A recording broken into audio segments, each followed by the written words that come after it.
We're going to talk about the difficulty of change and how crazy difficult behavior change is. We're going to talk about the stages of change. So there's going to be a little bit of an education, and the purpose of talking about the stages of change is for us to do our own level of self-assessment. And then especially if you're a coach, if you're a clinician, if you're anyone who's helping others, to be able to also explore the stages of change with your clientele. We're going to talk about mindset, and more so a mindset of action. We'll talk about these concepts related to fixed and growth mindset. And then I think this is where the rubber hits the road. We're going to talk about action steps for implementation and developing better habits. Welcome to the Hanu Health Podcast, where our mission is to help you to breathe better and stress less. On this show, we discuss a variety of topics and provide practical suggestions for improving health and well-being. However, none of the education, tips, and tricks provided should be taken as medical advice. Your medical doctor is your best bet if you have medical questions. Also, on this podcast, we interview numerous guests from diverse backgrounds, interests, and may carry some unique ideas. Hanu Health as a company does not endorse all statements provided by guests or condone all suggestions or protocols discussed. We just like hearing about cool people doing rad and new things. So sit back, relax, breathe, and enjoy the show.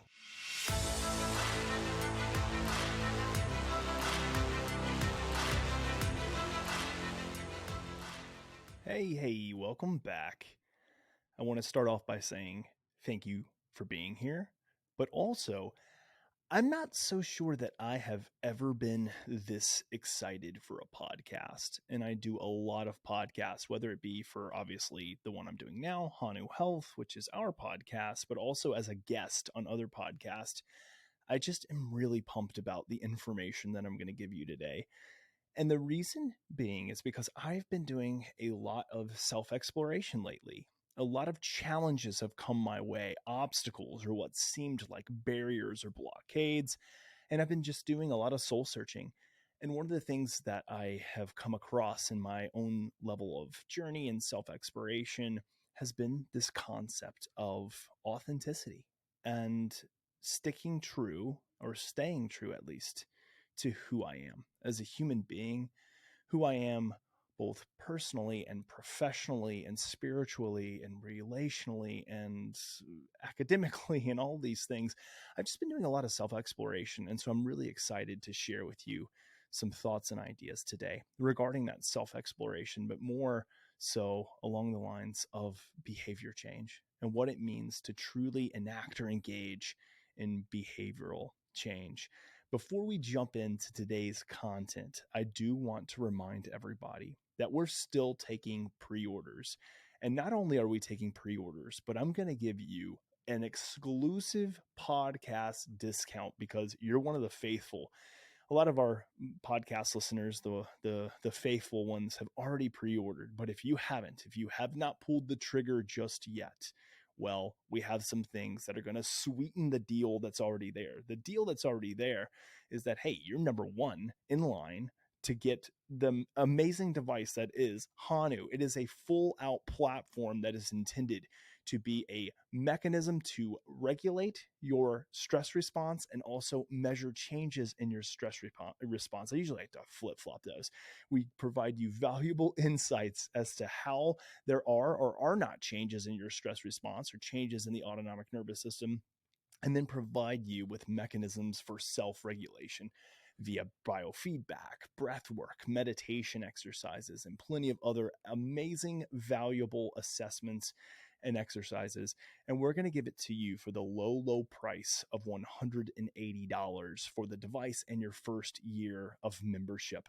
That's 40% off of retail, which is $299. Again, you're going to get it for $180. Like, the value behind that is something that we are never going to give again.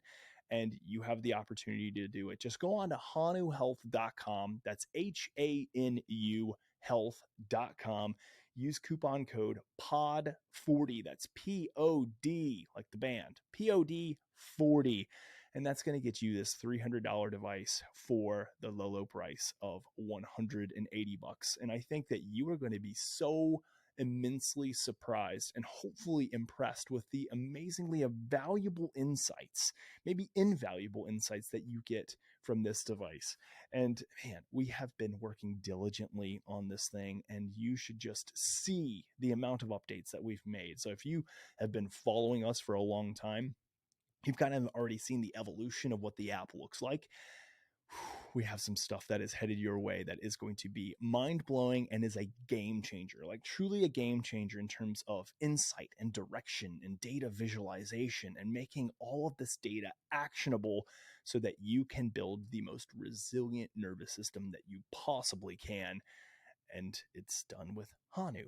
We are such an amazing stress monitor and stress coach that you can use all throughout your day to make you a more resilient individual to all of life's crazy stressors. And again, stress isn't bad, but your ability to control your nervous system, that's the strength and component that we bring in Hanu. So again, head on over to hanuhealth.com and pre-order using code POD40 for 40% off. Okay, let's jump into today's content, which is going to be a solo-sode with me.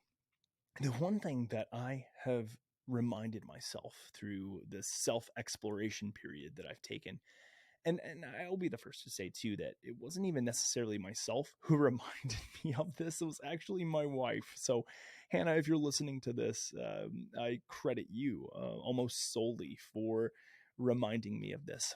And the reminder is going to sound a little bit funny, but I'm going to explain it a little bit, and then we're going to jump into today's content. This is obviously very directly related to the content. But the one thing that I was reminded of is I'm a psychologist. So I went to school for a really long time to become a psychologist. And at heart, I hold a license here in the great state of South Carolina as a psychologist. I practice as a clinical psychologist. I am a certified, board certified psychologist in biofeedback and heart rate variability biofeedback. And that may be something you already know, but I actually needed to be reminded of that. And that is my lane. And it's not saying that we can't departure from our lane, but sometimes we have to take a little bit of a gut check. And for me, I was thinking about Hanu. I was thinking about what we're doing. I was thinking about our mission. And I was thinking about my role as a co-founder and the chief scientific officer. And when it came down to it, I was like, with a podcast, with a lot of the engagements that I'm having, with a lot of the focus, yeah, it's on health and wellness. But the one thing that I know and that I'm really good at is psychology and behavioral change and action and core beliefs and cognition and the integration of psychology and physiology. And that's just something that I feel like I've drifted away from in terms of the content that I provide you all. And it's been very much health and wellness oriented, which isn't bad and very interconnected with my passion and my drive. But for me, I'm also thinking like the one thing that I feel like you as the listener could really benefit from is something a little bit different. And it isn't me saying that we're going to change the entire landscape or tune of what we do here at Hanu. But when we think about it, Hanu is really focused on mental health and well-being. And what's great about that is that it is an area that doesn't have a lot of emphasis, especially in the wearable tech space and the health technology space. There are companies who are emphasizing it, but for us, that's my specialty, and I co-founded the company, and so I really want to focus on that. But one aspect, and this is what today is going to be all about, is behavior change. And when we talk about behavior change, we're talking about the actual action and implementation of changing one's behaviors. The thing is that we can have all of the education in the world. We can have all of the knowledge in the world, and it's accessible to you right now. I mean, you can listen to podcasts, you can read books, you can go to school. Like, you have all of this education in regards to the things that we quote unquote should be doing. But then when it actually comes to the rubber hitting the road, that's where we find some problems, whether it's for us personally, or for it's those that we're coaching, or it's those that are our patients or clients. Behavior change is really hard. And the one thing that I really want to point out today is that education is important, but it is meaningless without action. And I know that sounds a little bit like a hyperbole, but I think it's true. So today I want to talk about the actionable things that we can do to ensure the success of behavior change. But let me start this off with a caveat. Behavior change is freaking hard. It is really, really difficult. That's because when it comes down to it, there are a lot of things, internally or externally, that can try and act like barriers or blockades. But the one thing that I'm going to preach to you, and that has been a valuable part of my journey right now, is that it is time for us to stop making excuses. It is time for us to stop placing blame. And it is time for us to take ownership for the things that are causing us problems in our life that are well within our control. There are going to be some things in our life that are really out of our control, but one thing that we know is purely within our control is our response, and behavior change is a response. So I don't want you to take all the time in the world, spending hours and hours and hours listening to podcasts and reading books and diving into the literature if we're not being authentic, if we're not taking ownership, if we're making excuses, placing blame, and not actually putting what we're learning into action. Education is important, but it is meaningless without action when we talk about behavior change. Here's what we're going to talk about today in today's discussion. We're going to talk about the difficulty of change and how crazy difficult behavior change is. We're going to talk about the stages of change. So there's going to be a little bit of an education, and the purpose of talking about the stages of change is for us to do our own level of self-assessment. And then especially if you're a coach, if you're a clinician, if you're anyone who's helping others, to be able to also explore the stages of change with your clientele. We're going to talk about mindset, and more so a mindset of action. We'll talk about these concepts related to fixed and growth mindset. And then I think this is where the rubber hits the road. We're going to talk about action steps for implementation and developing better habits.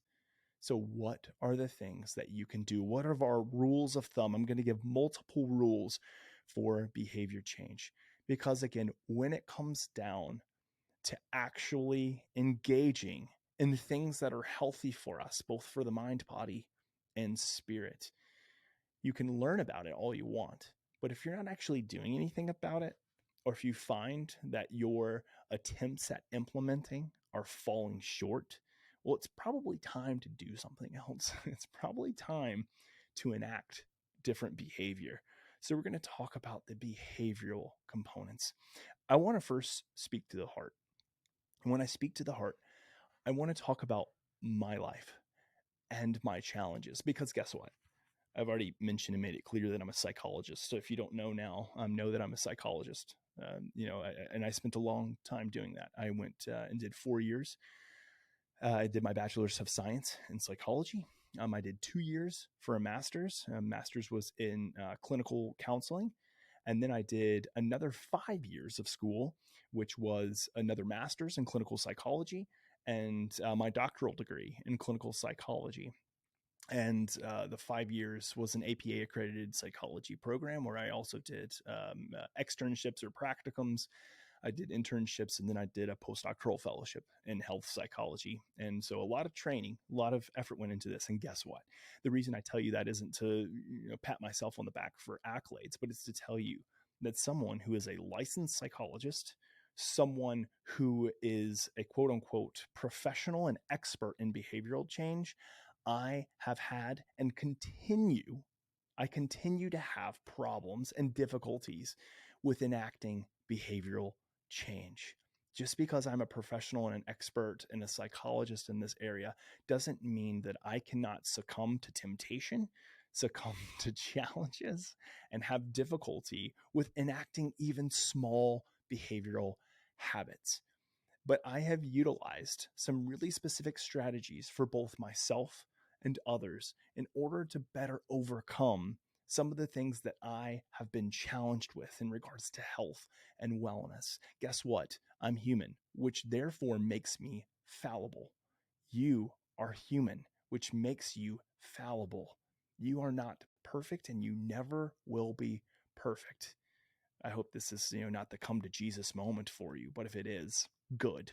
I'm glad that I could be the one to tell you you're not perfect and you never will be.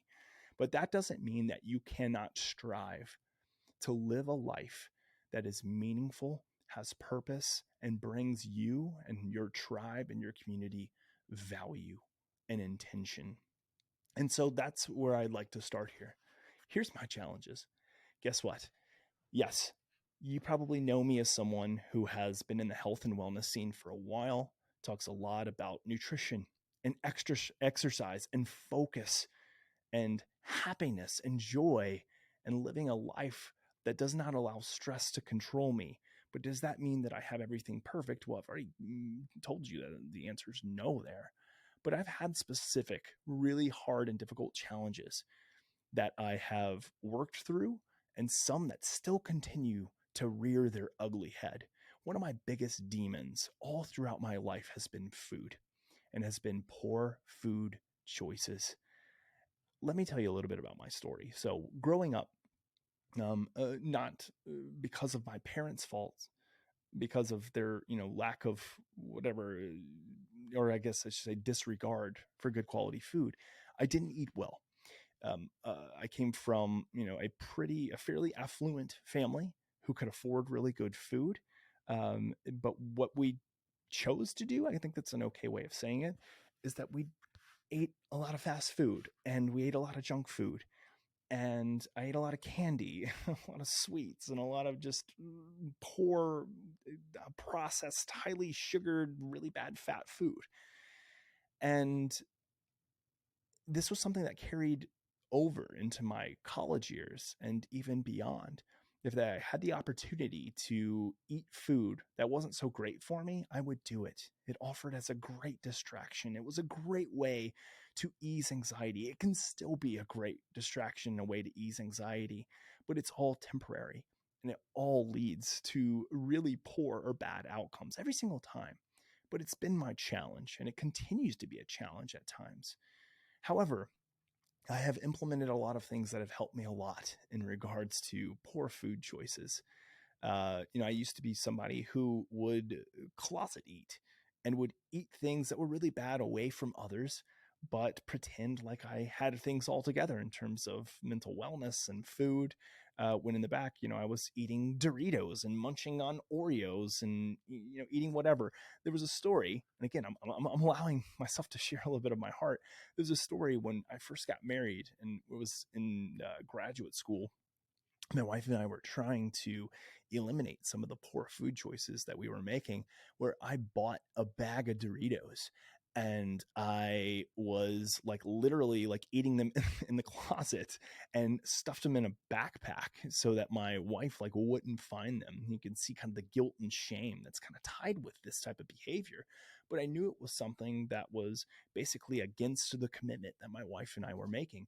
And lo and behold, this is how fate happens, right? And this is why we should embrace and love fate, is that my wife found the bag.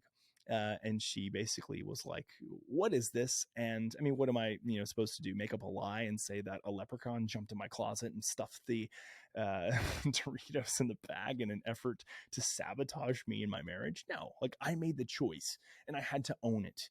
And to my recollection, she may correct me on this, I did not place any blame on anything else. I did not try to lie or make excuses. I owned it.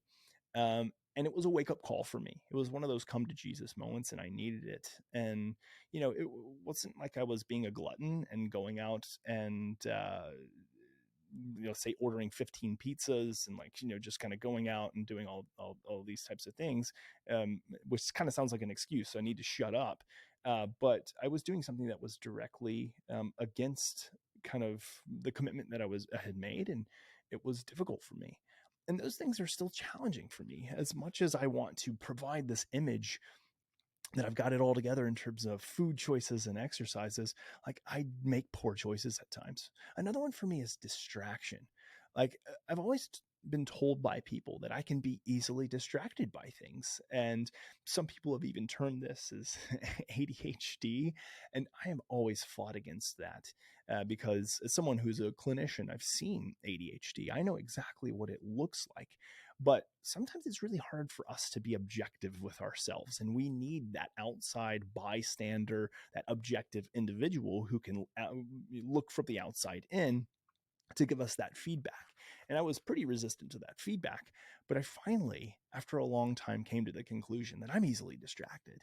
Would I call it attention deficit hyperactivity disorder? I don't know, maybe, probably not, but maybe. But it's enough that it does impair my functionality at times. And guess what? I have implemented a lot of things to help with distractibility, but I still become distracted. I still find it impairing performance. I still see it impacting overall mental health and well-being for me. And I'm a psychologist.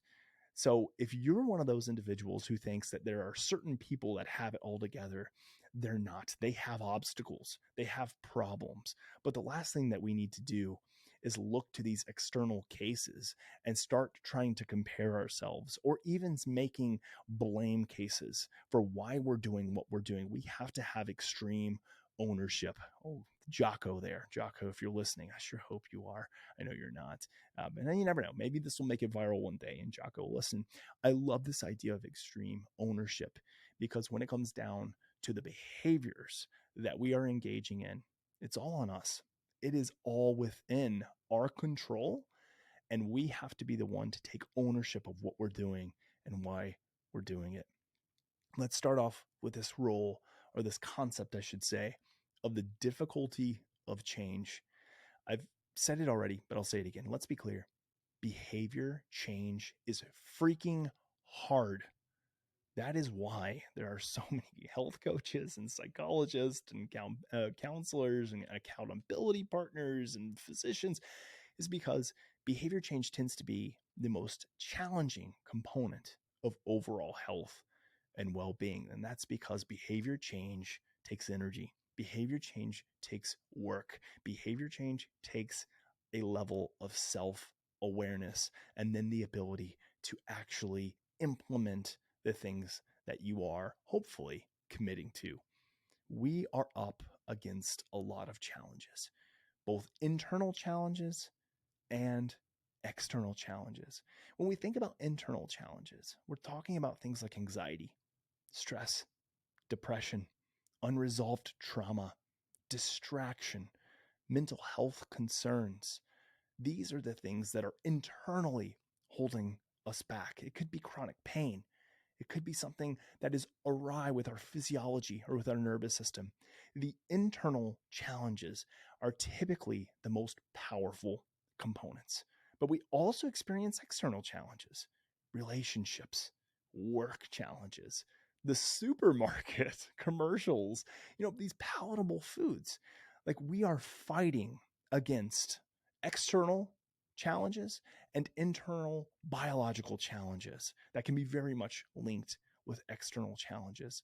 But there's one thing when we look at the psychological literature that we know for sure is that we know that individuals, and again, research is clear, that individuals who have what is called an internal locus of control are typically the most successful when they are faced with adversity or challenges. Now, there is something called an internal locus of control, and there's something called an external locus of control. Let me explain those, and then I'll come back and repeat the thing that I just said in regards to who's going to be most successful. When people have an internal locus of control, this means that they have the core belief that when they are faced with a challenge, that for them, it is internally under their control that they can then implement action or change to be able to combat what is in front of them. So an internal locus of control says, I am taking ownership. The excuses, the blame is not going to be then projected or representative of something that is externally. It's me, the one who's under control, the one who has to face these challenges and overcome Mount Everest, the one who has to actually climb is me.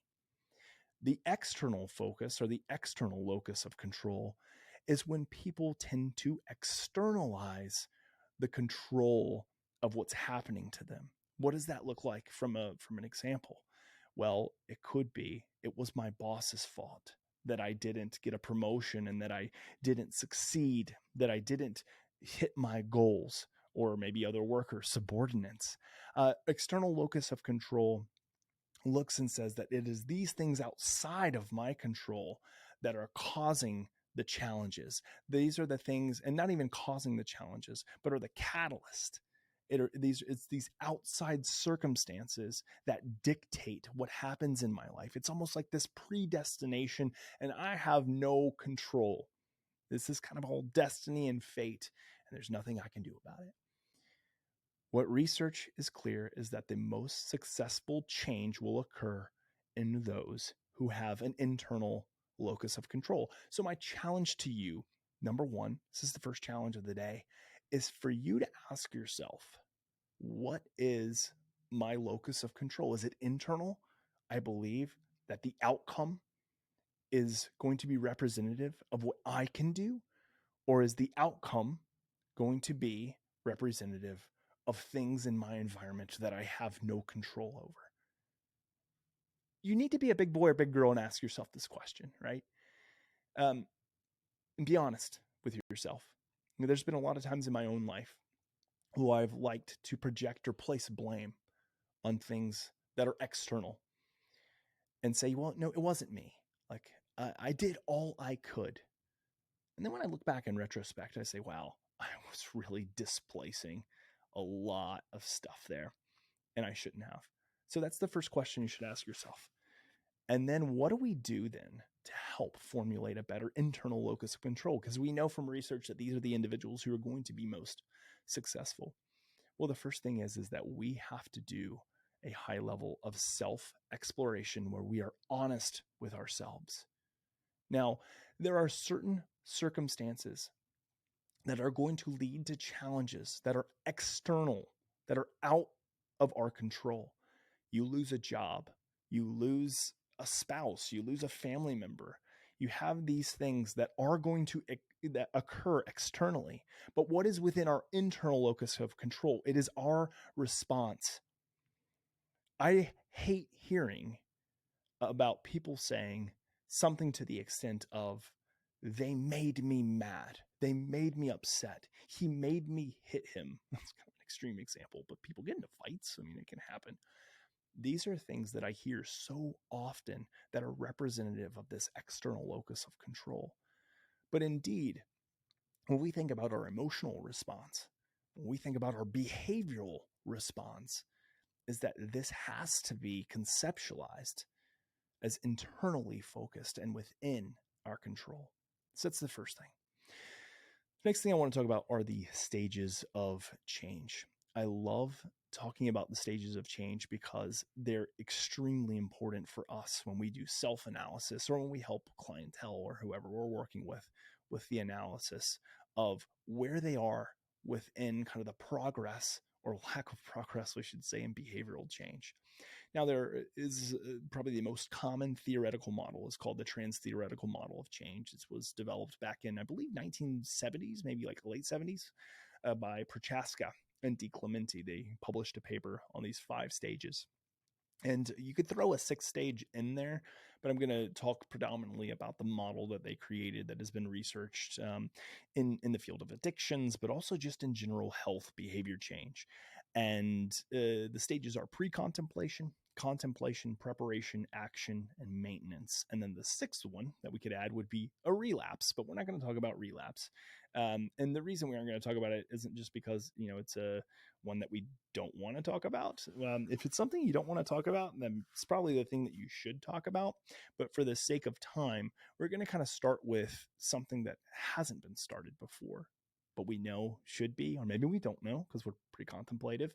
We'll talk about that here in a second. So let's go through those stages. The first one is called pre-contemplation.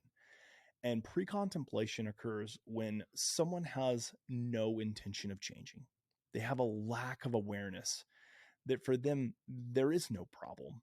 Or if there is a problem, it's definitely not large enough to cause any concern for them.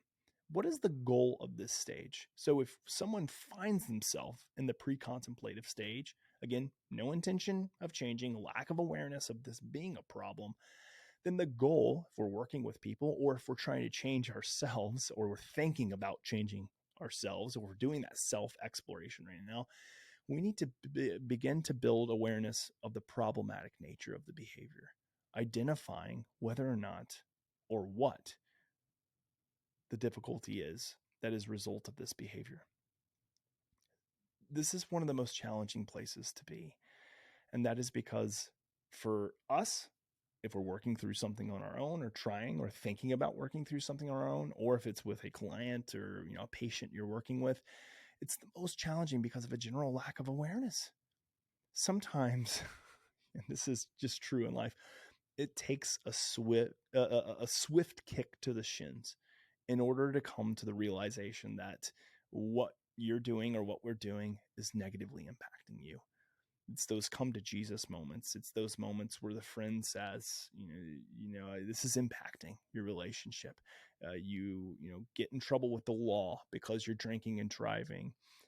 You miss a deadline because of whatever behavior that got in the way. This is the moment. Another one that comes to mind that I saw frequently clinically is that you don't see a problem with your porn addiction, and it isn't until your spouse or significant other catches you, or something happens to where like it affects the actual sexual relationship. Like these are all things that can occur, and it isn't until you have that swift kick to the shins that you realize that what you're doing is causing something deleterious. The next stage is contemplation. This is when now we actually have an awareness of the problem. We know it's a problem, but we don't really have a commitment to action. And the goal of this stage is that we have to focus on challenging the notion of change. What are the benefits or detriments? What are the pros and what are the cons? So an example of this that we see pretty often in literature that I think about is, someone has noticed that drinking alcohol has resulted in them getting a DUI. And so they start to say, okay, well, let me make that pros cons list. So my pros is that, drinking makes me social. Drinking is fun. Drinking is exciting. It allows me to escape my crappy reality. So there's a lot of pros in line, but man, there are some cons. There are problems that are still arising or they're getting worse after I sober up. It's like, yeah, the crappy reality goes away when I drink, but when I wake up, man, it's there and it's there even worse. Or maybe I got a DUI. That's a con. I don't like myself when I'm drunk. I turn into this nasty, aggressive individual. My relationships at work, they're really suffering. Yeah, the cons lists are starting to outweigh the pros. And now, in this state of contemplation, we've kind of said the ambivalence may still be there. I may be teeter-tottering as to whether or not I should engage in this change of behavior. But man, I'm starting to see that there's a little bit more weight in the scales that are tipping towards cons as opposed to pros. That leads us then to the next stage of change, which is preparation. So now I have an awareness of the problem, and I also have intent on changing my behavior in order to address the problem. The goal within this stage is it's time to make a commitment and to make a specific plan of action. So here's an example. I put it on paper and I share it with someone, whatever problem that I'm having. Research is clear that accountability is a key driver, especially social accountability is a key driver in behavioral change. If you share it with someone, you are more likely to commit to it and then follow through. Why is that? Well, you don't want to let yourself down, but also too, man, it is rough on your psyche to let others down. There's an immense amount of guilt and shame, internalization that can come from impacting that relationship and not following through with commitments. One of the tools that I've used a lot with clientele, with patients, is to try actually physically sign a contract. Yeah, write it up. You don't need your attorney to do it. You can do it yourself. It doesn't have to be overly formal, but formal enough to where you and the other social accountability partner can sign off on it as if it were a binding contract. You also, when you're in this preparation phase, you want to have a set plan that is actionable, not just, stop drinking, stop eating junk food. It's not a really specific or actionable goal. Maybe it's actionable, but it's not very specific. It's not very measurable to an extent. I guess you could say, a 0 or 1, yes or no. But what we want to make sure is that this is an actionably specific plan. Put it on your calendar. Put it on your to-do list. Make it something that you are coming back to or approaching every single day, maybe even multiple times a day. Within psychology and behavior change, and then also through a process we call motivational interviewing, which is an amazing type of action-based therapeutic approach, is we create goals that are called SMART goals. SMART is an acronym, SMART, S being that we need the goal to be specific. There doesn't need to be ambiguity or vagueness in what your goal is. It needs to be as specific as you possibly can make it. We also want it to be measurable. So it actually has to be quantifiable. Again, nothing that's esoteric, nothing that's ambiguous, but measurable. It also has to be actionable. What actions are you or can you engage in or implement in order to move towards change? It needs to be realistic. If you're someone who eats out every single week, multiple times a week, let's say you eat out twice a day for 7 days a week, and you say, I'm going to cut it down to 0 times per week. Is it realistic? For some, maybe. For most, no. I am completely sedentary, and now I'm going to make my goal to be, I'm going to work out for 2 hours a day, every single day of the week. Realistic? Not likely. We'll talk about this idea of atomic habits or small change here in a minute. It also needs to be timely. Place a time frame around it. Place a time of when you are going to hit your goal, or when is a mark for trying to attain your goal. So that's a SMART goal. The next phase is the action phase. This is when we are actively utilizing our tools to modify behavior. We are making change. We are in the process of true implementation. So that's the goal. We implement and we actively engage in behavior change. And here's the kicker: we modify accordingly. A rule that I have for everybody I meet is that you are allowed to make changes. Your plan does not need to be set in stone, because sometimes when we provide these parameters, these barriers, and we add rigidity into behavioral change, we find that it is a lot easier for us to just fall off the bandwagon. If that's a saying or not, I don't know.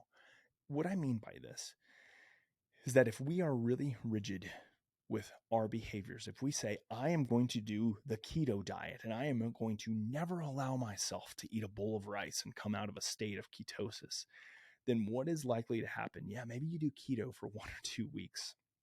But then when you finally break it and you eat that bowl of rice, well, you say, whatever, to hell with it. Like, I throw everything out. I don't need to do it anymore. I messed up. This happens so often with the psyche because a lot of us, we have this all or nothing mentality that we're either fully immersed, fully engaged, or we're not at all. And that is so incredibly problematic. In cognitive behavioral therapy, we psychologists refer to this as a cognitive distortion. It's this, again, all or nothing mentality, and we have to get rid of it. So your plan does not need to be set in stone. All right. What is set in stone, though, is your will to action. You need to have a set in stone, rigid will to action, not making excuses, not blaming, taking ownership, and amending what needs to be amended, because sometimes things need amendment. You have to do something different than what you have done before, period. Easy enough to say, more difficult to actually engage in. Here's an example of action. Again, this is where we're putting a plan into action. You're actively engaging in your plan. You've committed to stop drinking, and now you're taking the steps to action. You've committed to changing your eating habits, and now you're working on a plan. The next one is maintenance. Now you have habits formed. The old behaviors are replaced with the new ones, and you are sustaining change. And the goal within this domain, which is maintenance, is to maintain this behavioral change as a part of your lifestyle. It is now, in what we call psychological terms, it is now conditioned. It is a part of who you are. That is the whole goal. So we need to find what are the stepping stones to conditioning this behavior to where it is a part of your habits. It is a part of your lifestyle. So an example of this is that instead of waking up in the morning and maybe eating some donuts or a Chick-fil-A biscuit and sipping some sugar coffee, you're hitting the gym. Like you actually have this as a part of your lifestyle. It has replaced an old behavior that was detrimental to you with a new one that is well more adaptive. Those are the stages of changes. And that leads us to this concept of a mindset of action. And if you have ever listened to the podcast before, and you've listened to other podcasts about behavioral change, we know that mindset is one of the key components, if not the key component, to behavioral change. And we're going to talk about two mindsets that you might be quite familiar with. But I want to reiterate the importance of these. And then I want you to do a level of assessment, just like we were doing with stages of change. Ask yourself where you are. And if you're finding yourself in the contemplation stage, what are the steps that you're going to take to make true behavior change, especially if you found that whatever is going on in life or whatever habit or behavior you're engaging in is causing you a lot of detriment. It's causing you or others a lot of pain and a lot of suffering. It's time to quit making excuses, own what you're doing, and make some freaking change. Let's talk about mindset now. And ask yourself, where are you in regards to these two mindsets? And I don't mean to be too dichotomous here in terms of you have to be one or the other. I mean, it may be that you have a fixed mindset or a growth mindset about different things. You'll see what I mean here in just a second. So without sounding too cliche, again, mindset is the key driver to success in establishing lifestyle changes and habits. The two types are fixed and growth. What is a fixed mindset? Ask yourself if any of these apply to you. These individuals are going to seek perfection. And what that means is they're also going to avoid failure, seeking to perfect certain things and avoiding the things that they perceive they may potentially fail at, or the things that maybe they failed before. I've done this diet before. I failed at it. And so therefore I'm going to avoid diets, period, because there is the possibility that I have to live through the pain of failing again. And it may even be that right now, the pain of failing that diet outweighs the pain of being overweight or having health problems. That's what a fixed mindset looks like. What is the pitfall? The pitfall of a fixed mindset is that we will focus on reproducing things that we know and things that are comfortable. We're going to avoid challenges because of that fear of failure. And therefore, there's no point in us putting forth any extra effort. When things get difficult for the fixed mindset, it's time to give up. They don't see the obstacle as something to overcome to make them a better individual, to help them with their overall mental and physical wellness. Love Ryan Holiday and the concept in Stoicism that the obstacle is the way. For someone with a fixed mindset, they don't see the obstacle as the way. It is the barrier. And it is now time for them to turn around instead of heading towards the obstacle and viewing it with more of a growth mindset. They turn around and they avoid it. When things get difficult, they turn around and they give up. People with a fixed mindset are really defensive when they receive feedback, especially when it's regarding their health, behavior change, success, or maybe more so their lack of success. And one thing that happens with people with a fixed mindset is that they're threatened by the success of others. When they see others succeed, especially in something that they have a significantly difficult time with, it threatens them. They become defensive. They may even become upset, angry, or aggressive. But in my opinion, the biggest pitfall of all of someone who has a fixed mindset is the belief that strengths are innate gifts that cannot be developed. I'll repeat that again. The biggest pitfall for a fixed mindset is the belief that strengths are innate gifts that cannot be developed. And I think that in and of itself shows that if we don't have something that we identify as a strength, maybe we identify it as a weakness, we avoid ever trying to work on it and to make it a strength because it's just a gift. It's innately a part of us. And I hope you know that that is as false as it gets. But let's talk about how you know it's as false as it gets.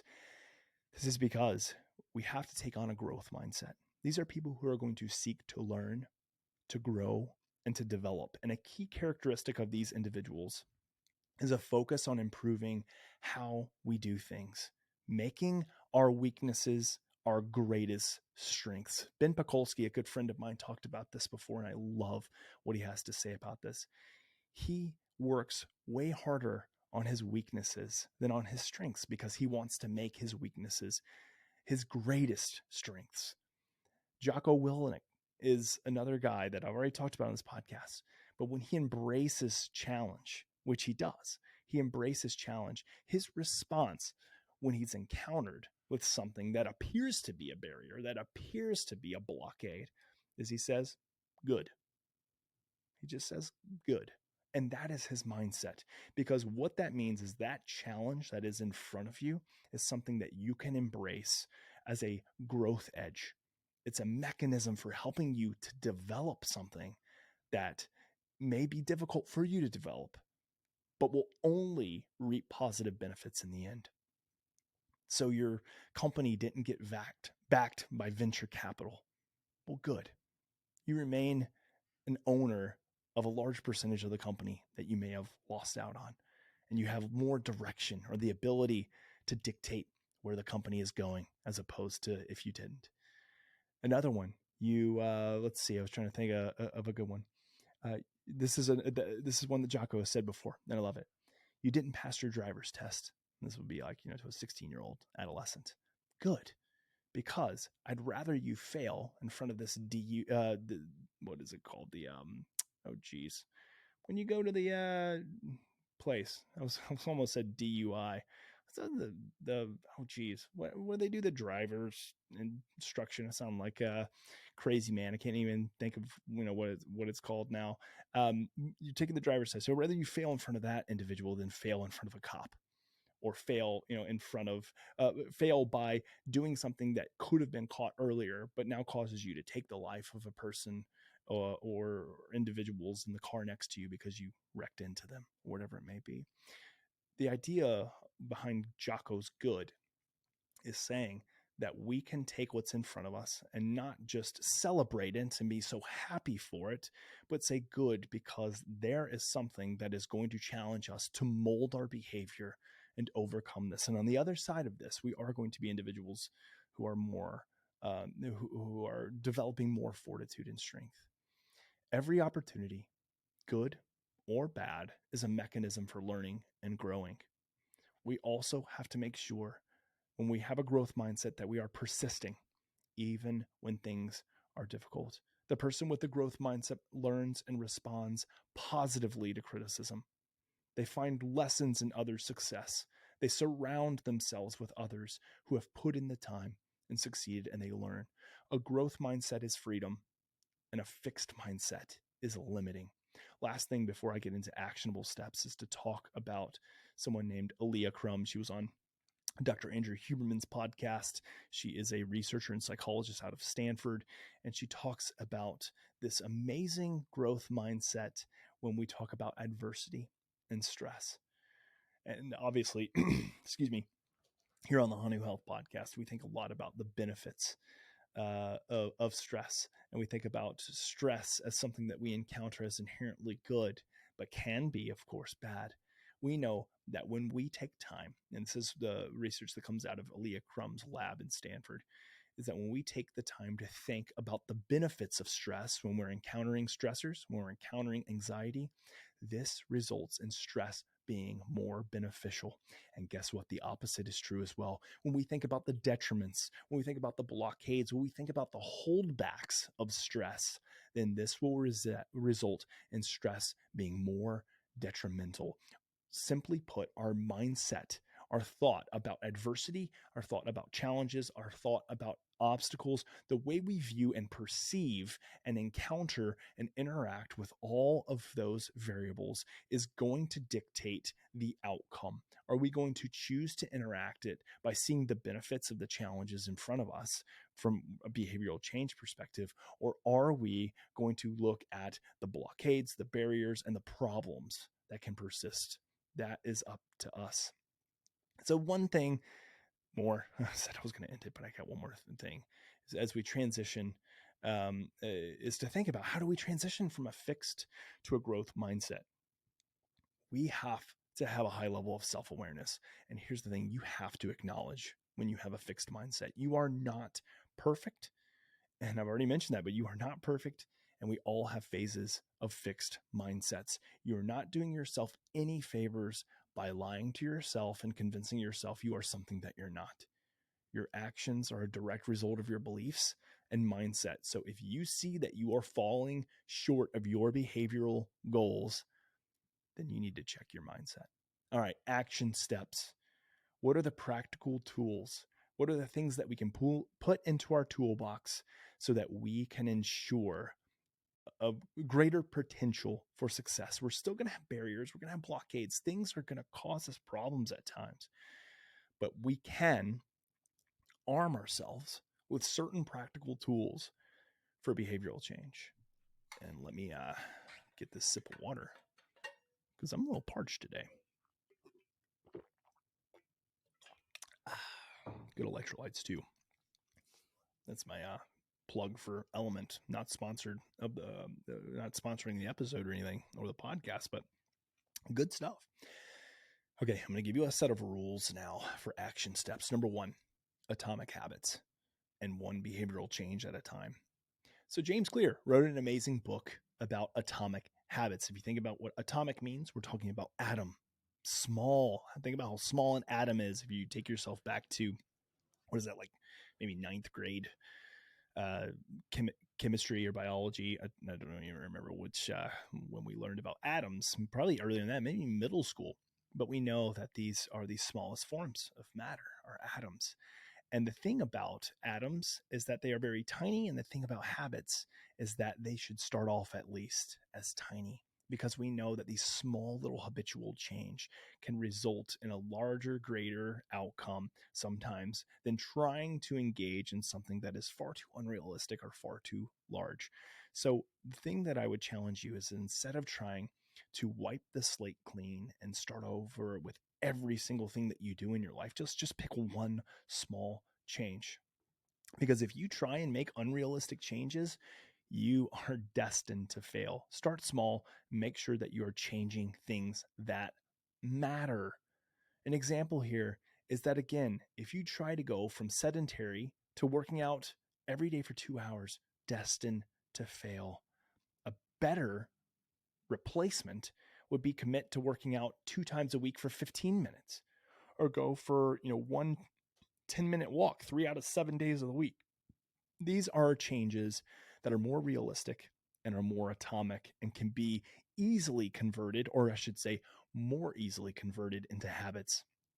Small wins, and this is a great thing to remember, small wins will enhance motivation and allow for greater chances of success when our goals become more challenging. As we broaden, as we strengthen our goals, and they become more challenging because we're having to put a lot of more time, energy, effort, and so forth, the smaller wins that you've already had are things that we can look back on in retrospect and say, well, look, I've done this before.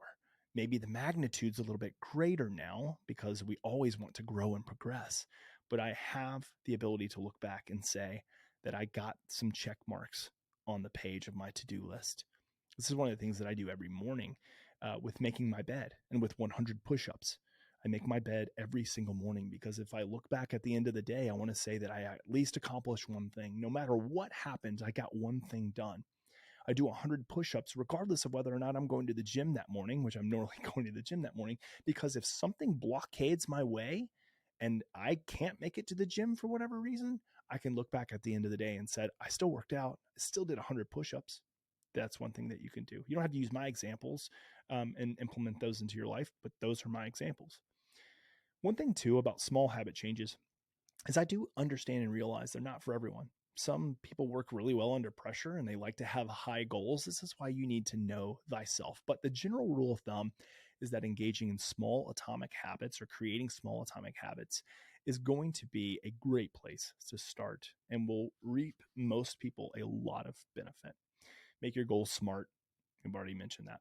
Rule number 2, always link goals and behavioral change with your values and with your aspirations. If they are not linked to your values, if they're not linked to your aspirations, they will quickly die off.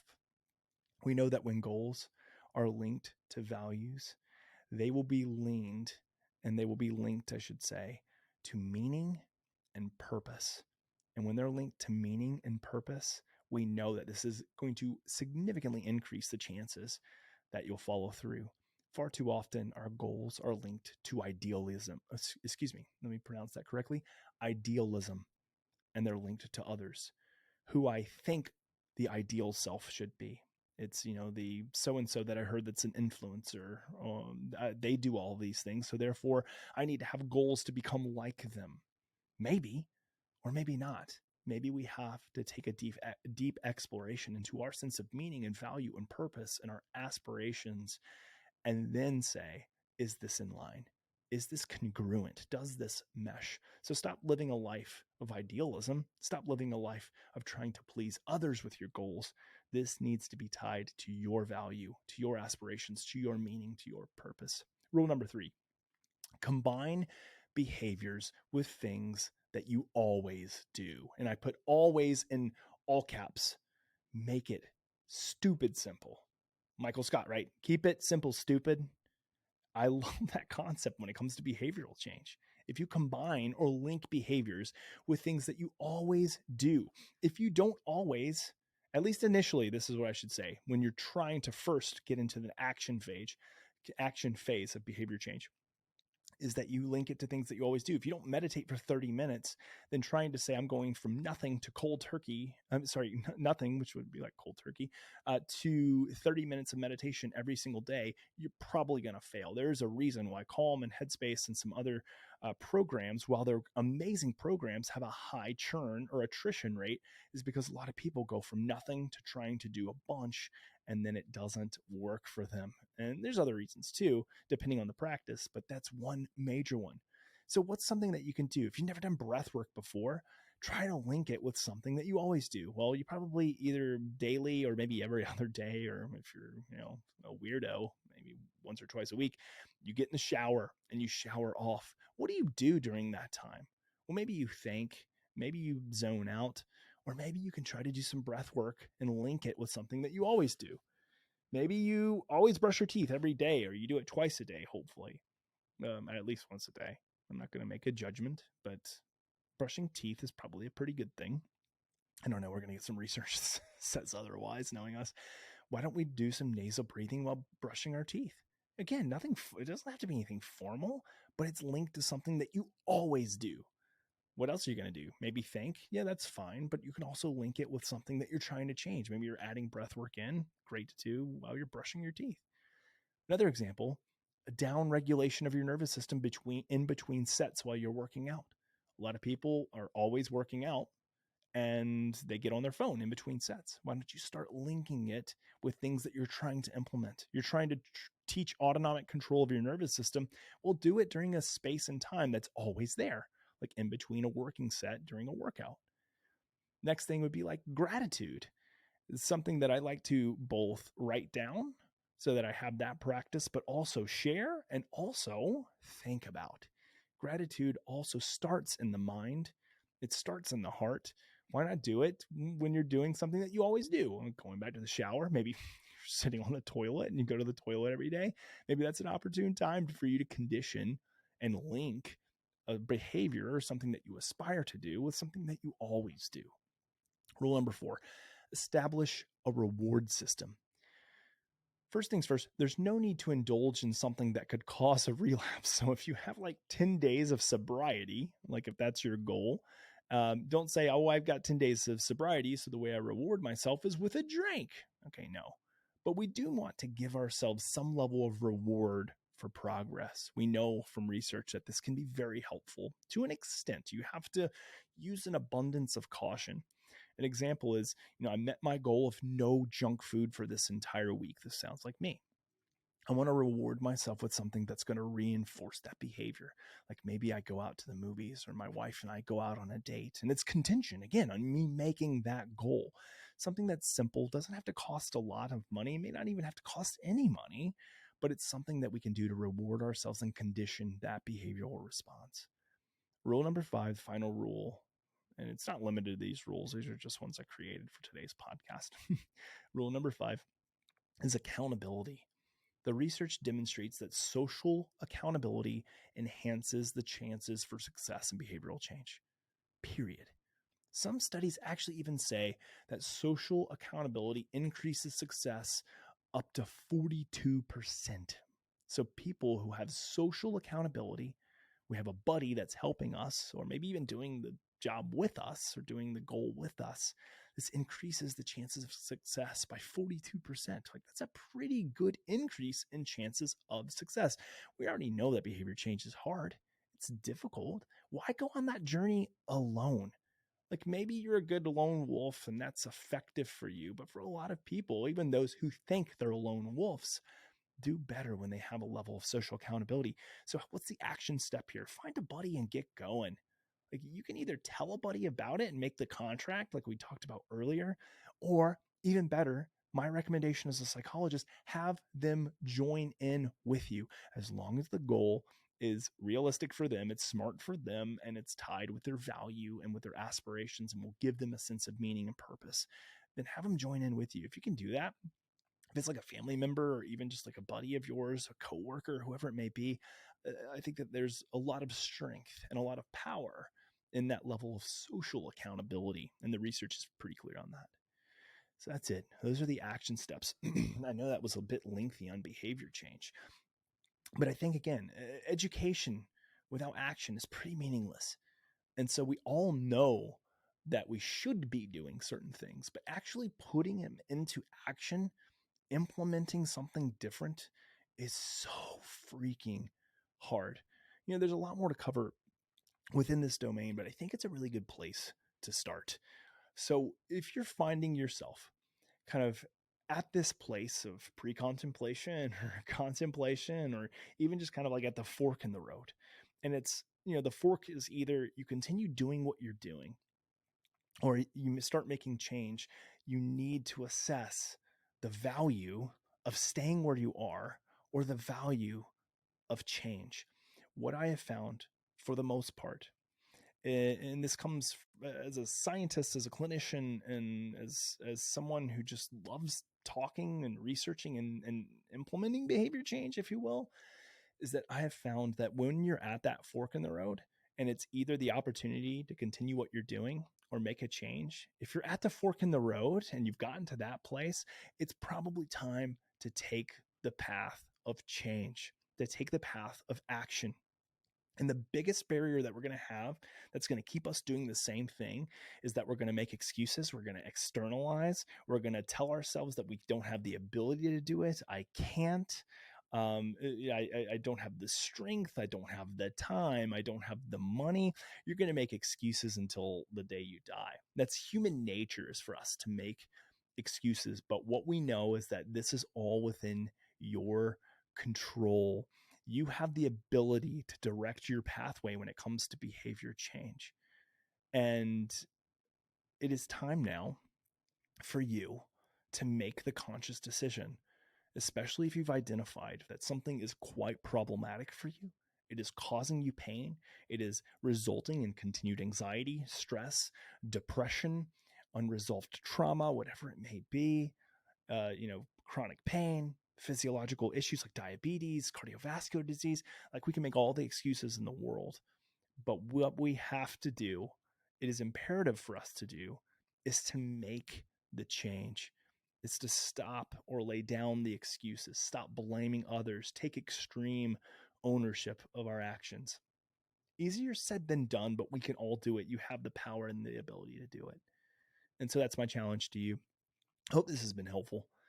And I hope that if you're on that journey for making changes to your health, both physical, mental, spiritual, relational, whatever aspect, I hope that this gives you a little bit more of a roadmap for how you can make mindset changes to implement behavioral changes. So I hope, again, that you took something practical from this and something actionable. That's going to be it for us today. Again, remember, hanuhealth.com, pod40. Use that code. That'll get you the amazing coupon, or 40, so I should say, the coupon for the 40% off.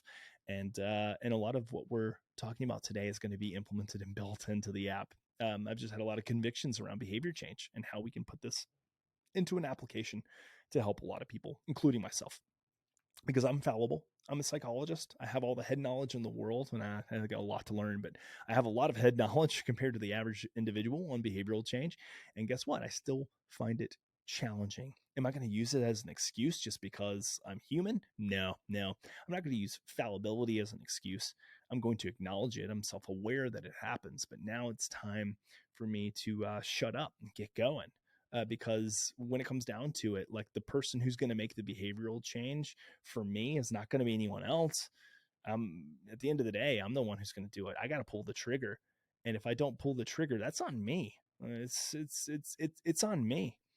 And I don't want to look back in life and regret that I didn't do something earlier, or that I made excuses, that I whined about it.